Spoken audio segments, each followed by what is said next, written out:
Here's to hoping it's busy.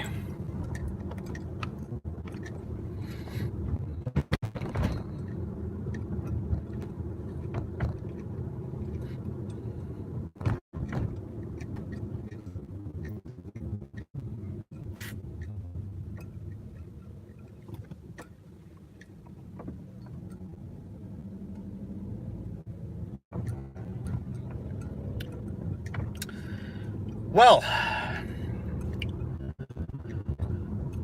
stacked orders, man. Just the main thing with stacked orders is not necessarily the order. I know that you want to try to deliver them in order, though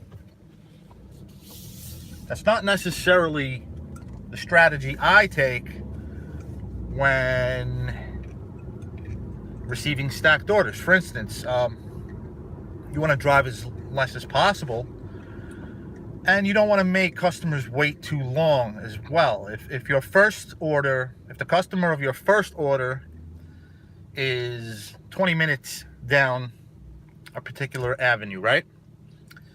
But the third customer is on the way. You don't skip past the third customer to go to the first customer. If the third customer is on the way, if the fourth customer is on the way to the home of the first customer, you deliver the orders for the last or next to last customers before the first.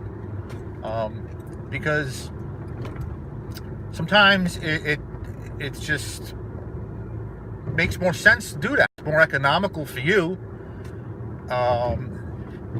You know, the first customer really isn't waiting much longer for their order. I mean, you got to drive there anyway, and it doesn't take long to deliver food unless it's an apartment building. So if your second customer is located like on the same street as your first, but the second customer lives in an apartment building and it may take you 10 minutes to get the food to her or him, then and only then do I recommend going straight, skipping the second customer, going straight to the first customer's home, and then going back and delivering the food for the second customer, since this customer happens to live in an apartment building.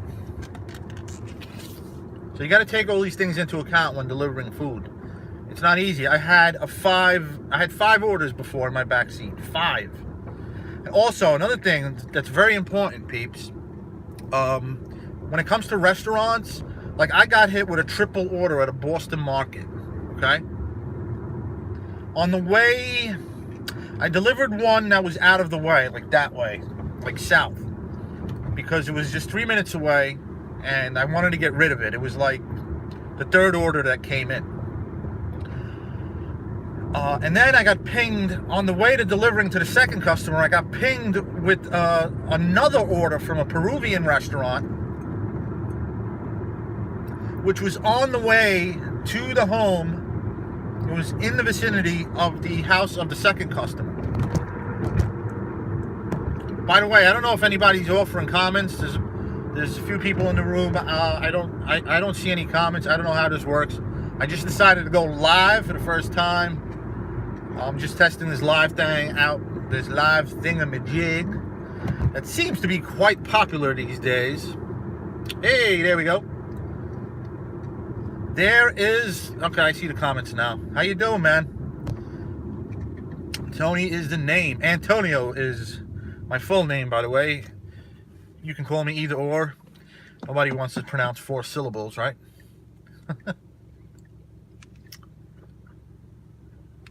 Yeah, doing a dinner rush, and I was just getting crazy stacked orders today, man. And in the beginning of the video, I mentioned how to go about strategizing delivering them. Where do you go first? Do you deliver to the first customer first, even though they're out of the way? You know, I was, what market? Outskirts of New York City. New York City suburbs. Yeah, it's a good market. It's a really busy market. I haven't scheduled myself in almost a month. The only reason why I schedule myself on blocks is to retain my what do they call it? Driver level. What do they call it? Program level or something. I want to retain my premier status, which, now that I think about it, doesn't make sense. Why should I worry about that? I don't schedule myself. I work off block almost every day. Grubhub just sent me another text. Every hour I get texted from Grubhub. They're obviously like manually texting me, like specifically me, because I speak to a lot of drivers. None of them get these text messages. You know, your area is busy, sign on, no block necessary. Every hour it's like, what is going on? And then I talk to other drivers and they're like, I never get those things. What are you talking about?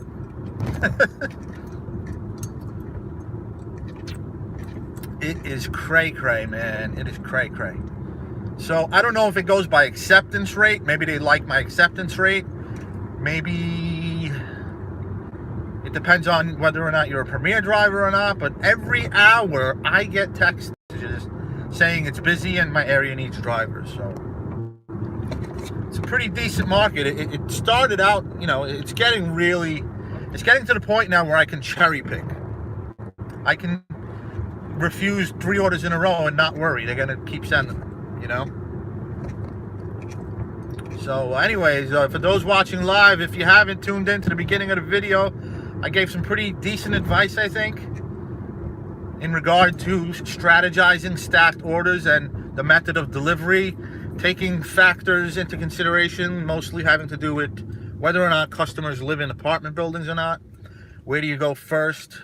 Who do you drop off to second? Who do you drop off to third? And so on and so forth.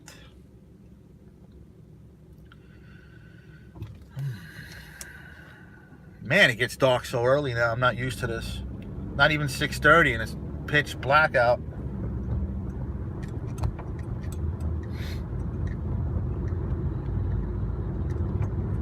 So, I guess before I go, in a nutshell, I will give the nutshell.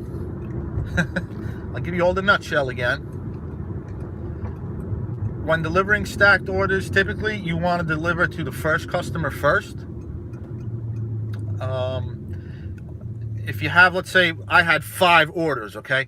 3 customers lived close together in one direction. 1 customer lived, I'll make that 4. 4 of the 5 lived within the same vicinity in one direction. And 1 of the customers lived in the opposite direction of the region. So what do you do in that situation? Even though the one who lived in the opposite direction wasn't the first customer, I went to that person first. Because if you didn't do that, that person would be waiting a long time for their food, because you're going in one direction to deliver to 4 people. By the time you get all the way back to that person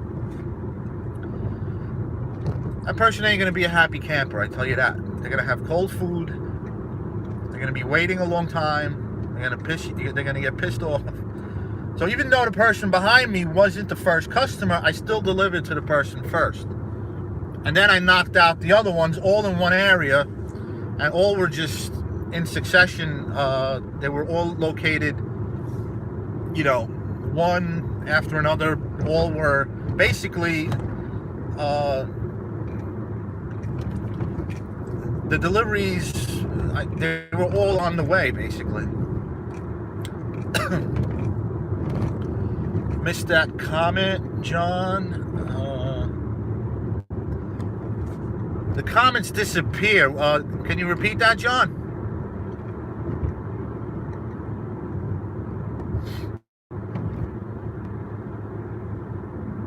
Totally missed your comment, buddy. Maybe you just said goodbye. But yeah, thanks for tuning in, pal. Totally appreciate it. Anyways, I think I have said enough, folks. I have said enough. Thank you all for tuning in to another excursion, another adventure, another ride, and most importantly, another word of advice. I hope you guys found this all informative. I appreciate the viewership, folks. It's been a really great, life-changing experience.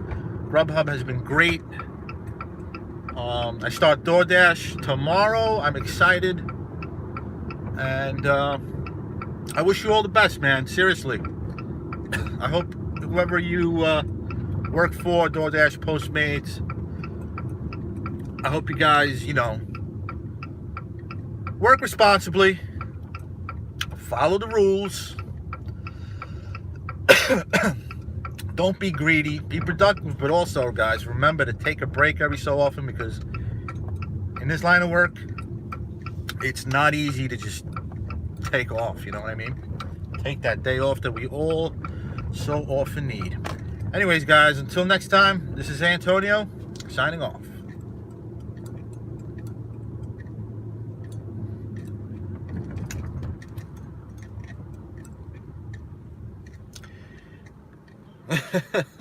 How do you sign off? Might be here a while, guys.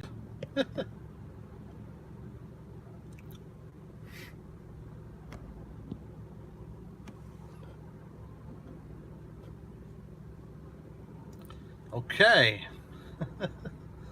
Thanks for the like. Like and subscribe, folks. Like and subscribe.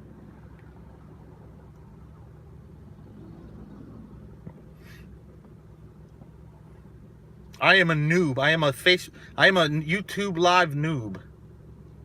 I assume I just X out. Take care, guys.